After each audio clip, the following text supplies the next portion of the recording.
নমস্কার, আমার নাম সাগ্নিক ঘোষ। আমি আজ এক নতুন ভিডিও নিয়ে এসে গেছি। তো এই যে এআই নিয়ে, এআই এই করে দেবে, এআই সবার জব খেয়ে নেবে, এই সেই হল্লা যেগুলো হচ্ছে বাজারে, তো সেই ব্যাপারে আজকে আমি কিছু বলতে চাই। তো এই কোম্পানির সিইও বলছে এআই দিয়ে সবাইকে রিপ্লেস করে দেবো, এ বলছে ওই করে দেবো, সে বলছে সেই করে দেবো। কিছুই হবে না। কিছুটা ইম্প্যাক্ট এসছে, বাট তুমি তোমরা নিজেরা প্রশ্ন করো যে আমরা যে স্যালারিটা যেটা পাই, সেটা কি পুরোটাই কাজের জন্য, না কাজ প্লাস আনসারেবেল আর অ্যাকাউন্টেবিলিটি?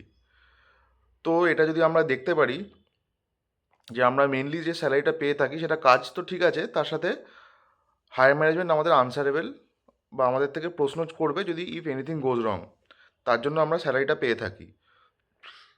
এআই যদি ভুলভাল কোড করে, পরে সব কিছু ফেটে চৌচির হয়ে যায়, তো সেই ক্ষেত্রে ওরা কাকে আনসারেবেল করবে বা কাকে প্রশ্ন করবে যে কেন হয়েছে, কি হয়েছে? এআই তো আর প্রশ্নের উত্তর দেয় না, তারা খালি প্রম্পট দেখে যেটা পারে করে। তো তোমরা বুঝতেই পারছো, এআই আমি বলবো এটা জাস্ট একটা বাবেল, যেটা অলরেডি বাস্ট হয়ে গেছে। অনেক প্রফিট একদম মার্কেটে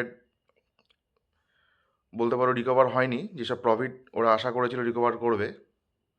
তো আমি এটাই বলতে চাই যে এআই নিয়ে ভয় পাওয়ার দরকার নেই। জাস্ট এআইটাকে অ্যাজ আ টুল হিসাবে ইউজ করো আর আপস্কিল করো। যদি আমার এই ভিডিওটি ভালো লেগে থাকে, do like, share and subscribe this video. আর আমার channel how to corporate please subscribe করো। ধন্যবাদ।